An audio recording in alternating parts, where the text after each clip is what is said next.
మేమన్నా కలెక్టర్స్ ఎస్పీల మీటింగ్లో కూడా నేను ముఖ్యమంత్రి గారి సమక్షంలో తెలియజేశాను. ఈ రాష్ట్రంలో రౌడీజం, బెదిరింపులు,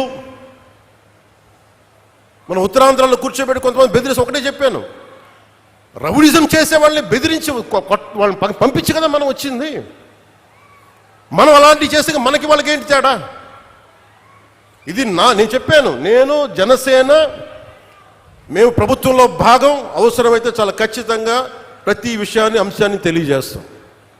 వెరీ కన్స్ట్రక్టివ్, మేము పార్ట్ ఆఫ్ దిస్ అలయన్స్. అందుకని దీన్ని ప్రతి ఒక్కరు దృష్టిలో పెట్టుకోండి. అలాగే మీరు వైసీపీ వారికి కూడా చెప్తున్నా, నాకు మీరంటే గౌరవం. బొత్స గారు లాంటి నాయకులు ఉన్నారు,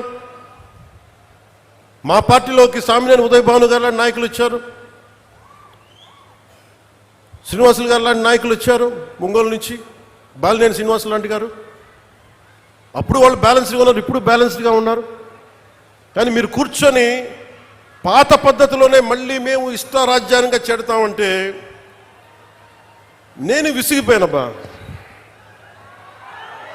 ఒక జీవితం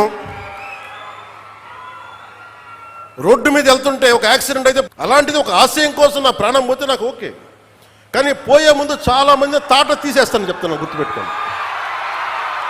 ఒళ్ళుపై తెలియకుండా, బాధ్యత లేకుండా అడ్డగోలుగా మేము చేసేస్తాం ఏదైనా, మొత్తం తీసి రోమం తీసి కింద కూర్చోబెడతాం, గుర్తుపెట్టుకోండి. మిమ్మల్ని మీ చేత చప్పట్లు కొట్టించుకోవడానికో అరుపులుగా నేను చెప్పట్లేదు, ఇది వేదంతో చెప్తున్నాను. ఇది వేదనతో, బాధతో.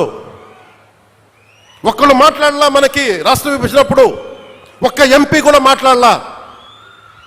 రాష్ట్ర విభజన జరిగితే మాకు వచ్చే నష్టం ఏంటి మాట్లాడలా. జరగకూడదు వెళ్ళారు, ఒక్కడెళ్ళి కూర్చొని ఎంపీల్లో మాకు ఈ నష్టం వస్తుంది మాట్లాడడానికి భయం, కొడతారో వ్యాపారాలు పోతాయేమోనని.